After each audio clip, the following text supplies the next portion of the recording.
Hi friends, welcome to Annam's Recipes. Deepavali வரப்போகுது. நம்ம எல்லாருமே என்ன ஸ்வீட் செய்யறது அப்படின்னு யோசிச்சுட்டு இருப்போம். இந்த ட்ரெடிஷ்னல் ஸ்வீட்டான 7 கப் பர்ஃபி எப்படி செய்யலான்னு பார்ப்போம். இது செய்யறது ரொம்ப ஈஸி. இங்க பாருங்க பர்ஃபெக்டாக வந்திருக்கு. வாங்க எப்படி செய்யலான்னு பார்ப்போம். எங்கள் ப்ராடக்ட்ஸ் எல்லாம் யூடியூப்பில் கமெண்ட்ஸ்க்கு கீழே வந்துட்டுருக்கு. அதில் போய் கிளிக் பண்ணிங்கன்னா அதோட ரேட்டு டீட்டெயில்ஸ் எல்லாமே இருக்கும். அதை கிளிக் பண்ணி நீங்கள் வேணுங்கிற பொருளை ஆர்டர் பண்ணி வாங்கிக்கலாம். வேலிலேருந்து ரிவ்யூக்காக டீப் ஃப்ரை பேன் தான் அனுப்பியிருக்காங்க. நான் நிறைய இண்டஸ் வேலி ப்ராடக்ட் யூஸ் பண்ணியிருக்கேன். எல்லாமே நல்லா இருக்குது. இது பாருங்கள், இதுதான் வந்து டீப் ஃப்ரை பேன். நல்லா ஆழமாக இருக்குது. நல்லா அல்வாலாம் பண்ணலாம். நம்ம சாஸ் எல்லாம் திரிக்காது வெளியில். நல்லா ஹேண்டில் கூட பாருங்கள், நல்லா திக்காக நல்லா இருக்குது ஹேண்டில். இது வந்து 24 சென்டிமீட்டர் டயமீட்டர் இருக்குது. இது 304 ஸ்டெயின்லெஸ் ஸ்டீலில் செஞ்சுருக்கிறதுனால துரு பிடிக்காது. நல்ல ஹெவி பாட்டம், அதாவது ட்ரைப்ளை ஸ்டெயின்லெஸ் ஸ்டீலு. இது நல்லா திக்காக வெயிட்டாக இருக்குது. அதனால நம்ம அல்வா பர்ஃபி எது வேணாலும் செய்கிறதுனாலும் இதில் செய்யலாம். ரெகுலர் குக்கிங்கும் இதில் செய்யலாம். உங்களுக்கும் இண்டஸ் வேலியில் ஏதாவது பாத்திரம் வேணும்னா நான் டிஸ்கிரிப்ஷனில் அவங்க லிங்க் கொடுக்குறேன். அதில் போய் அன்னம்ஸ் ரெசிபீஸுங்கிற கூப்பன் கோடு யூஸ் பண்ணிங்கன்னா 12% டிஸ்கவுண்ட் கிடைக்கும்.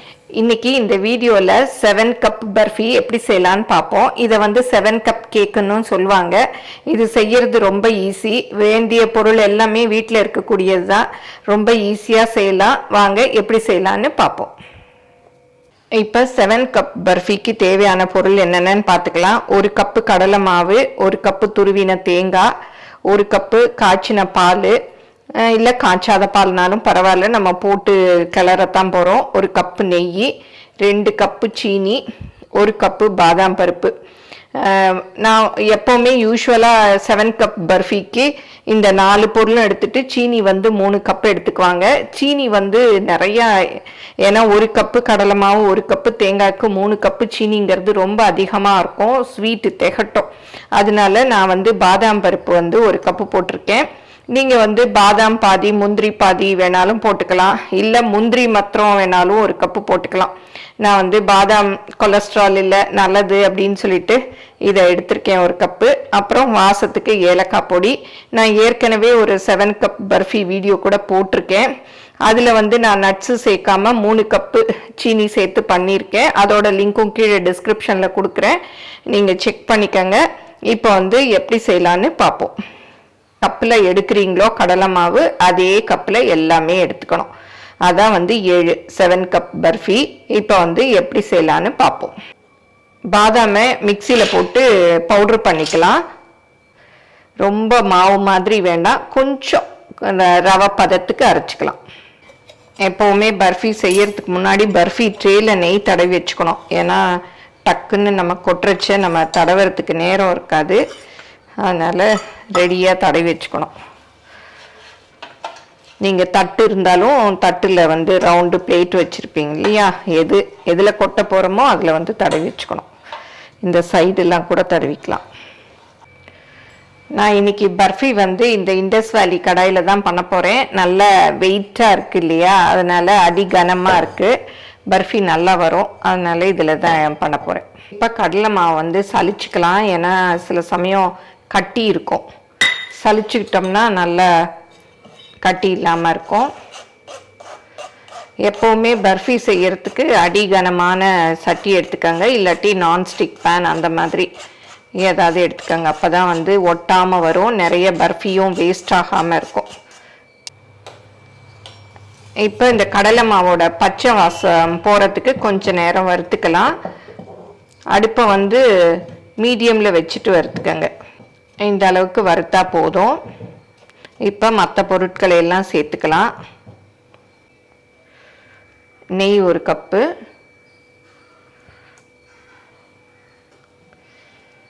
பால் 1 கப்பு,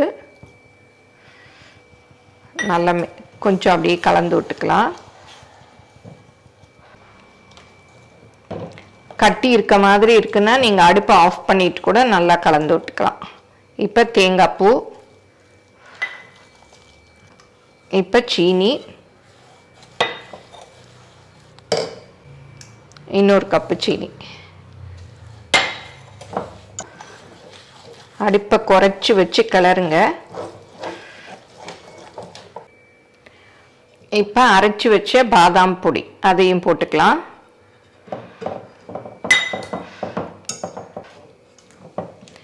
இப்போ 7 கப்பும் போட்டாச்சு. இது அப்படியே கிளறிட்டே இருக்க வேண்டியதுதான். நீங்கள் கட்டிப்படும் போல் தோணுச்சுன்னா அடுப்பை ஆஃப் பண்ணிட்டு கூட நல்லா கட்டி இல்லாமல் கிளறிட்டு அடுப்பில் வச்சு கிளறலாம். பக்கத்துலேயே நின்று நல்லா கிளறி கொடுத்துக்கிட்டே இருக்கணும். அடுப்பை வந்து மீடியமில் வச்சுக்கோங்க. நல்லா சீனிலாம் உருகி அப்படி இலகிக்கிட்டு வரும். அப்புறம் திக்காக வரும். பாதாம் கொஞ்சம் அரைப்படாமல் இருந்தால், நான் இப்போ கடலை மாவு சலிச்சேன் இல்லையா, அந்த மாதிரி சலிச்சுக்கோங்க. அரைப்படாதெல்லாம் அதில் அப்படியே நின்றுடும். பாருங்கள், ஒன்று ஒன்று இருக்குது. நான் பரவாயில்லன்னு அப்படி போட்டுட்டேன். இப்போ ஏலக்காய் பொடியும் சேர்த்துடலாம். இப்போ பாருங்கள், நல்லா இலகிட்டு வந்துருச்சு. இது இன்னும் கொஞ்சம் நேரத்தில் அப்படியே திக்காயிட்டே வரும். இப்போ பாருங்கள், அப்படியே பபுளாக திக்காயிட்டு வருது. நல்லா அப்படியே இந்த மாதிரி பபுள் வருது பாருங்கள். இது அடுத்த ஸ்டேஜு. பாருங்கள், அப்படியே நுரைச்சிட்டு வருது. அப்படியே சுற்றி சுற்றி விட்டு கிளறணும். இல்லாட்டி அப்படியே பாத்திரத்தில் ஒட்டி நிறைய வேஸ்ட் ஆகிடும். இப்போ பாருங்கள், ஒட்டாமல் அப்படியே பபுள் மாதிரி வருது பாருங்கள். நொறையாட்டம் இந்த மாதிரி வரணும்.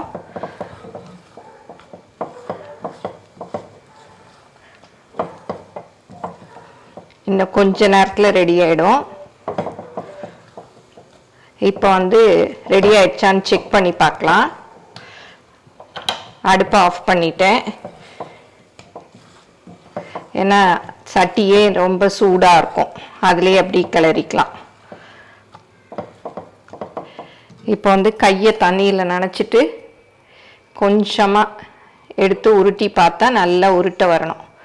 பாருங்கள், நல்லா உருட்ட வருது. இப்போ நல்லா வெந்துருச்சு. அப்படி நல்லா கிளறி தட்டில் கொட்டிடலாம். இப்போ அப்படியே கொட்டிடலாம். இந்த மாதிரி பிளேட்டில் விழணும்.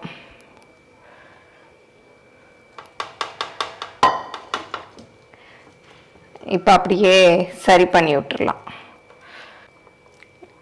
இந்த மாதிரி கிண்ணத்தில் நெய் தடவி வச்சுக்கிட்டிங்கன்னா இதில் கூட அப்படியே ப்ரெஸ் பண்ணி விட்டால் சரியாயிடும். ஏன்னா வேகமாக பண்ணணும். இந்த ட்ரேக்கே அரை ட்ரே தான் வருது பாருங்கள். இந்த நெய் தொட்டுட்டு இந்த மாதிரி பண்ணி விட்டிங்கன்னா நல்லா கரெக்டாக அப்படியே இதுவாயிடும். இந்த மாதிரி கத்தியில் நெய் தடவிட்டு அப்படியே இப்போ என்ன சைஸ் போடுறோமோ அதை போட்டு கோடு போட்டு வச்சிடலாம். அப்புறம் நம்ம வந்து எடுத்துக்கலாம்.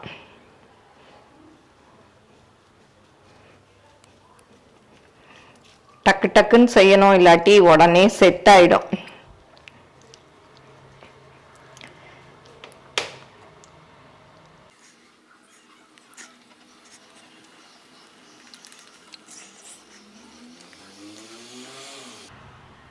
பாருங்க, இப்போவே கூட எடுக்க வருது. நல்லா செட் ஆயிடுச்சு, அதனால் அப்படியே எடுக்க வருது.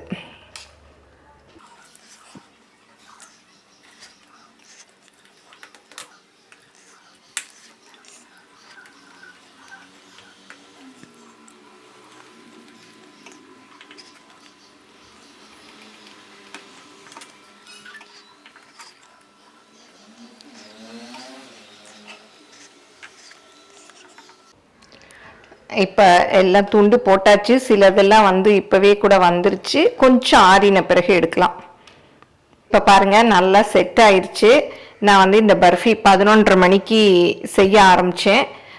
12:15 முடிஞ்சிருச்சு.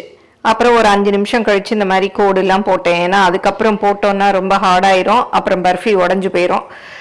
இப்போ வந்து இதெல்லாம் எடுத்துடலாம். எடுத்துட்டு ஒன்றா எடுத்துடலாம். பாருங்கள், நல்லா எடுக்க வருது. சூப்பராக எடுக்க வருது பர்ஃபி. நீங்கள் பிகினர்ஸாக இருந்தால் கொஞ்சமாக செஞ்சு பாருங்கள். சின்ன கப்பில் ஒரு கப்பு செஞ்சு பாருங்கள். நான்ஸ்டிக் பேனில் போட்டு பாருங்கள். ஏன்னா உங்களுக்கு அதுதான் வந்து வேஸ்ட் ஆகாமல் வரும். நல்லா அப்படியே, ஏன்னா நிறைய நம்ம பாதாம் நெய்யெல்லாம் ஊற்றி செய்கிறோம், அந்த பாத்திரத்துலேயே ஒட்டிச்சுன்னா நமக்கு கஷ்டமாக இருக்கும். அதனால் நான்ஸ்டிக் இப்போ வந்து செராமிக்கெல்லாம் வருது, அதில் கூட நீங்கள் வந்து செஞ்சு பார்க்கலாம். அதெல்லாம் ஒட்டாமல் வரும். பாருங்கள், ட்ரேயில் கொஞ்சம் கூட ஒட்டலை, அப்படியே எடுக்க வருது பாருங்கள். நல்லா அப்படியே வருது. அப்படி பர்ஃபி பாருங்கள், சூப்பராக இருக்குது. கொஞ்சம் அந்த ஓரத்தில் இருந்ததெல்லாம் சாப்பிட்டு பார்த்தேன், சூப்பராக பாதாம் பர்ஃபி மாதிரியே இருக்குது. பாதாம் போட்டிருக்கோம் இல்லையா, அதனால பாதாம் பர்ஃபி மாதிரியே இருக்குது. அழகாக எடுக்க வருது.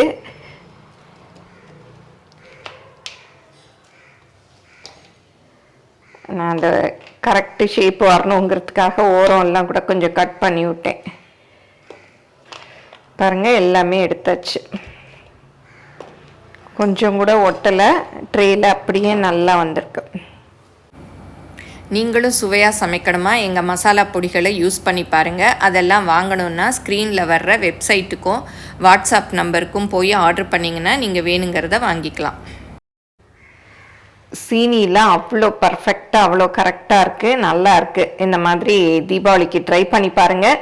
நீங்கள் முன்னாடியே கொஞ்சம் செஞ்சு பாருங்கள், சின்ன கப்பில் ஒரு கப்பு போட்டு. ஏன்னா நான் இவ்வளோ போட்டதுக்கே எனக்கு 3/4 மணி நேரம் ஆச்சு. நீங்கள் கொஞ்சமாக பண்ணிங்கன்னா ஒரு அரை மணி நேரத்தில் டக்குன்னு கிளறிடலாம். செஞ்சு பாருங்கள். பர்ஃபி பாருங்கள் எவ்வளோ பர்ஃபெக்டாக வந்திருக்கு. இந்த மாதிரி அளவுகளோடு எடுத்து நீங்களும் செஞ்சு பாருங்கள்.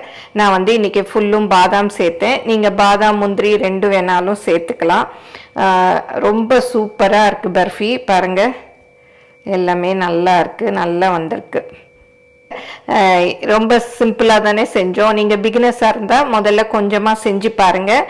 இது வந்து மைசூர் பாகு டேஸ்ட்லேயும் இருக்கும், பாதாம் சேர்த்துருக்கிறதுனால பாதாம் பர்ஃபி மாதிரியும் இருக்கும், தேங்காய் சேர்த்துருக்கிறதுனால தேங்காய் பர்ஃபி மாதிரியும் இருக்கும். மூணு டேஸ்ட்டும் இதில் இருக்கும். ரொம்ப சூப்பராக இருக்கும். எல்லோரும் செஞ்சு பாருங்கள். எப்படி வந்ததுன்னு உங்கள் கமெண்ட்ஸை சொல்லுங்கள். பிடிச்சிருந்தா லைக் பண்ணுங்கள். எங்கள் சேனலை மறக்காமல் சப்ஸ்கிரைப் பண்ணுங்கள். ஃபேஸ்புக், இன்ஸ்டாகிராமில் அன்னம்ஸ் ரெசிபீஸை ஃபாலோ பண்ணுங்கள். தேங்க்யூ.